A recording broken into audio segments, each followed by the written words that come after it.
आज हम हिंदी साहित्य में अंतरा पुस्तक के काव्य भाग में संकलित कवि सुमित्रानंदन पंत के द्वारा रचित काव्य संध्या के बाद की व्याख्या का अध्ययन करेंगे। इसमें देखिए, नभ में उठकर करता निराजन, निराजन यानी अर्चना या पूजा, तट पर बगलूसी वृद्धाएं। यहाँ पर संदर्भ होगा प्रस्तुत काव्यांश कवि सुमित्रानंदन पंत द्वारा रचित काव्य संध्या के बाद से संकलित है। प्रसंग होगा, इस पद में कवि ने संध्या के बाद ग्रामीण परिवेश में होने वाले परिवर्तनों के साथ ग्रामीण वातावरण का सुंदर चित्र प्रस्तुत किया है। कवि कहते हैं कि संध्या के समय मंदिरों में आरती होने की तैयारी शुरू हो जाती है। वहाँ शंख और घंट बजने लगते हैं। मंदिर का कलश भी सूर्य की लालिमा के प्रभाव से दीपक की लौ की भांति आकाश में ऊपर उठकर आरती करता सा जान पड़ता है। नभ में उठकर करता निराजन यानी दीपक की लौ की भांति आकाश में ऊपर उठकर आरती करता सा जान पड़ता है। मंदिर का कलश भी सूर्य की लालिमा के प्रभाव से दीपक की लौ की भांति आकाश में ऊपर उठकर आरती करता हुआ दिखाई देता है। कवि आगे बताते हैं कि तट पर बगुलों वृद्धाएं, नदी के किनारे पर बूढ़ी विधवा स्त्रियां बगुलों के समान प्रतीत होती है। बगुला पक्षी का नाम है। विधवाएं जब तब ध्यान में मग्न।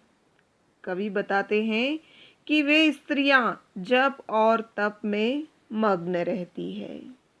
मंथर धारा में बहता जिनका अदृश्य गति अंतर्रोदन, अंतर यानी मन, आंतरिक मन। कवि बताते हैं कि उनके हृदय में तो दुख है।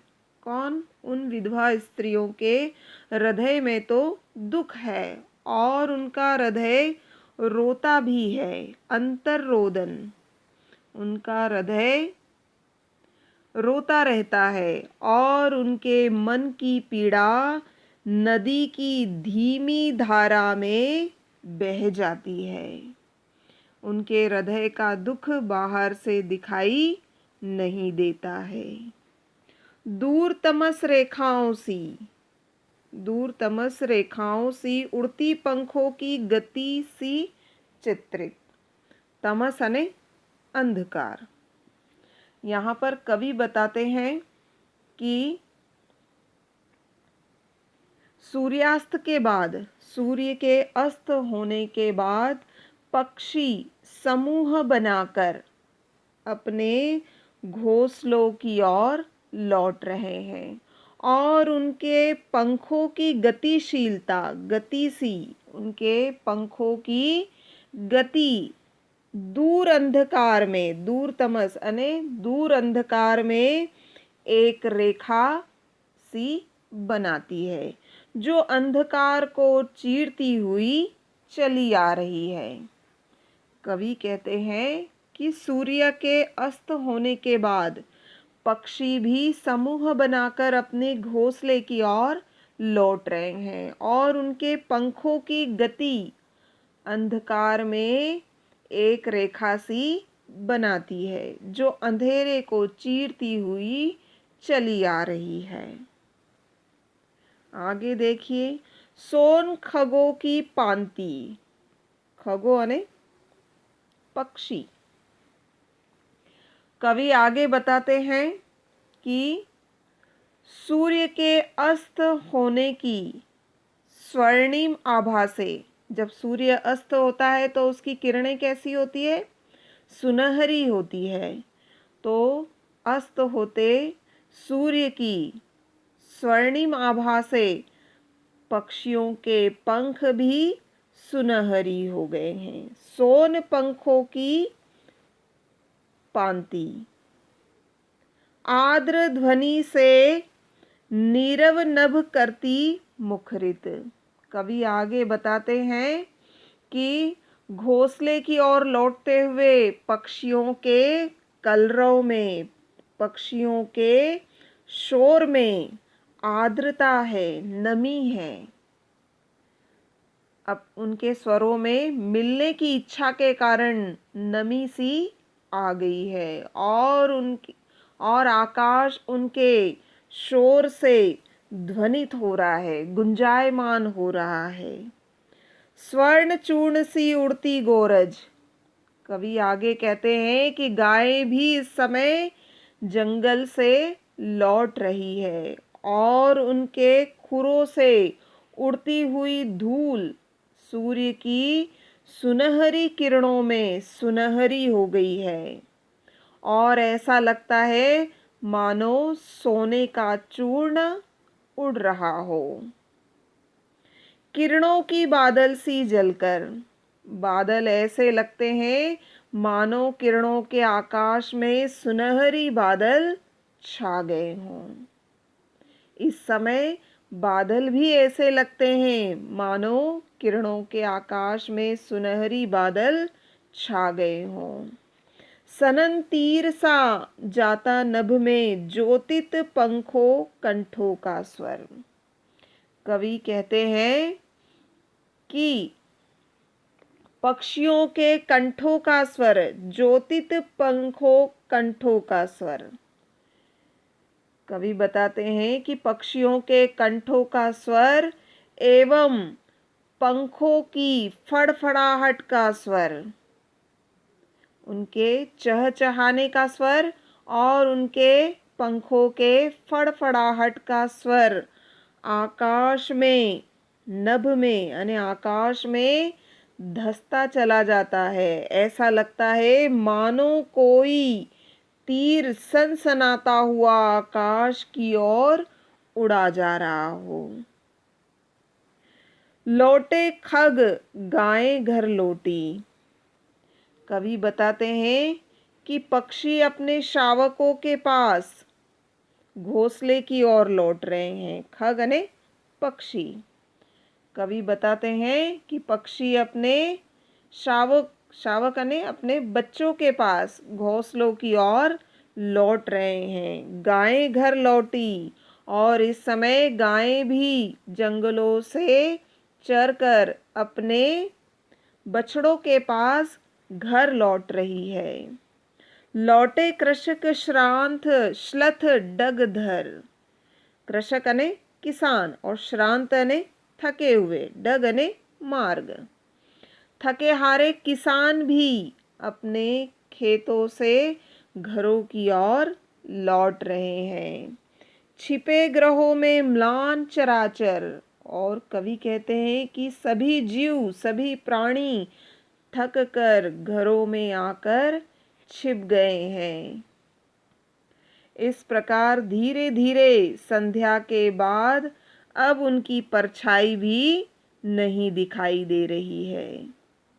छाया भी हो गई अगोचर।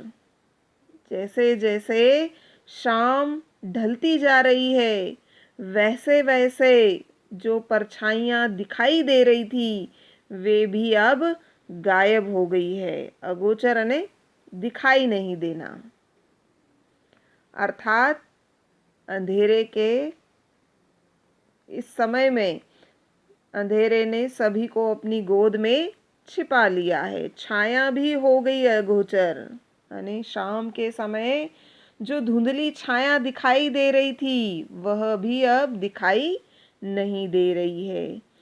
लौट पैठ से व्यापारी और दिन भर के शोर से भरपूर साप्ताहिक बाजार भी खत्म हो गया है यानी व्यापार का कार्य भी खत्म हो गया है।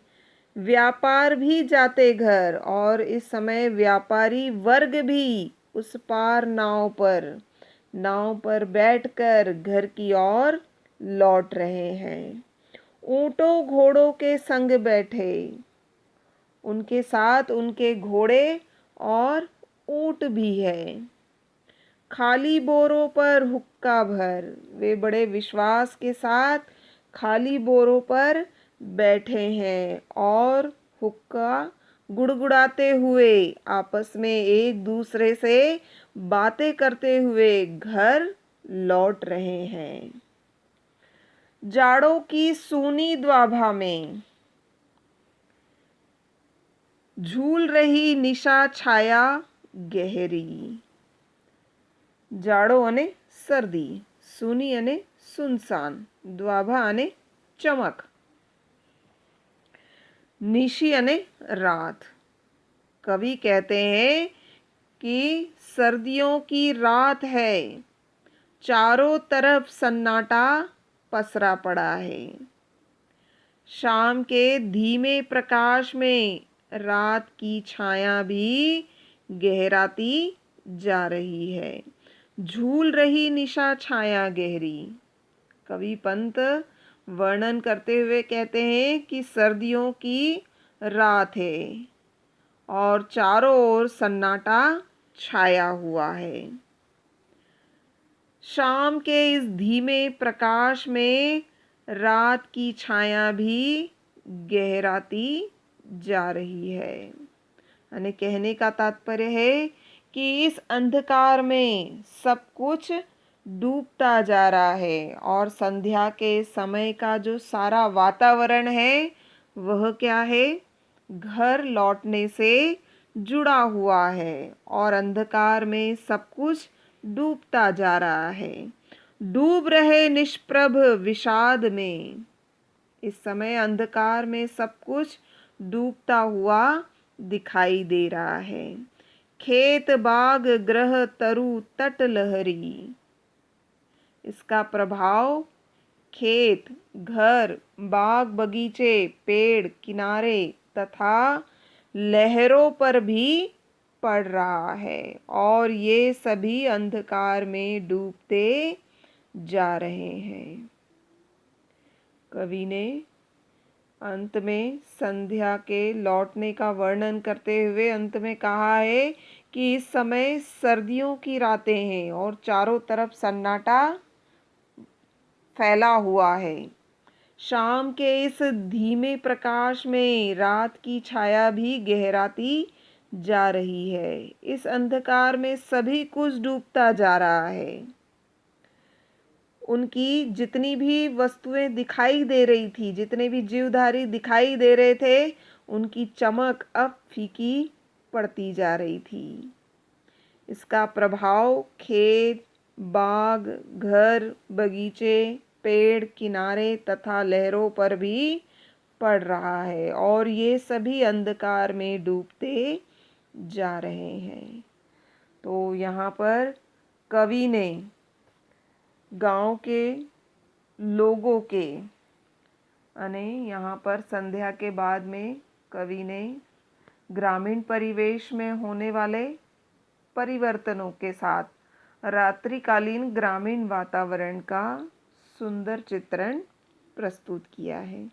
कवि ने खड़ी बोली हिंदी भाषा का प्रयोग किया है, साथ ही उन्होंने तत्सम और तद्भव शब्दों का प्रयोग भी किया है। जैसे अगोचर, ये तत्सम शब्द है ना, पैठ है ना, संग, हुक्का है ना, द्वाभा, ये क्या है, तत्सम शब्दों का प्रयोग है। निष्प्रभ, विषाद, ये तत्सम शब्दों का प्रयोग। कवि की जो भाषा है वह सरल, सहज और भावानुकूल भाषा है। ठीक है, बहुत बहुत धन्यवाद।